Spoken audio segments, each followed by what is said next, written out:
This week's Safety Toolbox talk is on a verse called accident factors.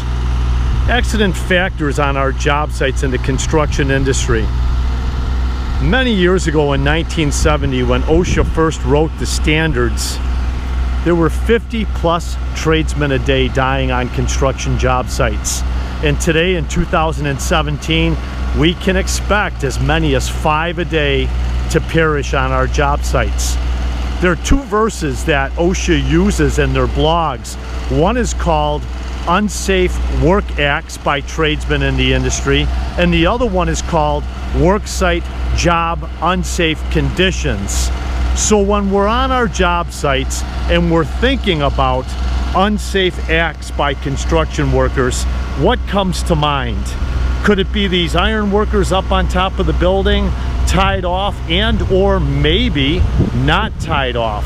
Or maybe somebody working in that boom lift where the manufacturer says they should be tied off 100% of the time, but we know that 100% of the time these guys are not tied off, which is an unsafe act.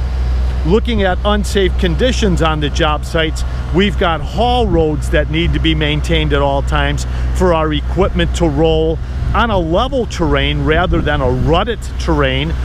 As we know, ruts in themselves can cause wiggle wobble in our equipments, and our manpower can end up getting hurt. So unsafe acts, going up a ladder and leaning out too far, the ladder falls over. What was the unsafe act? He was leaning too far on the ladder and she fell over, and maybe she fell over on these rebar here. Now, by law, these rebar need to be covered with rebar caps. If they're not, our individual on that ladder who was performing an unsafe act could have fallen on that rebar and impaled his body. And even these iron workers, are they always tied off 100% of the time?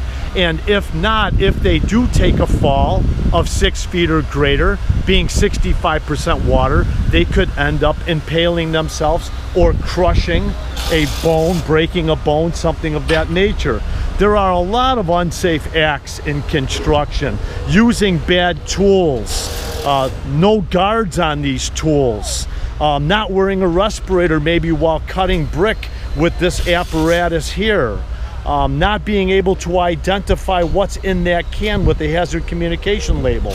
You know, unsafe conditions. There's a lot of things in regard to site logistics. Where am I staging my material, and do I have clear access for all of my manpower to move about without slips, trips, and falls? So this week we would like to identify what tasks we're doing, what hazards are related to the tasks that we're doing, and then how do we do them in a safe acting mode rather than taking any type of a shortcut and doing our work in an unsafe manner, again, an unsafe act, or again, what are the conditions of the environment that I'm going to be working in?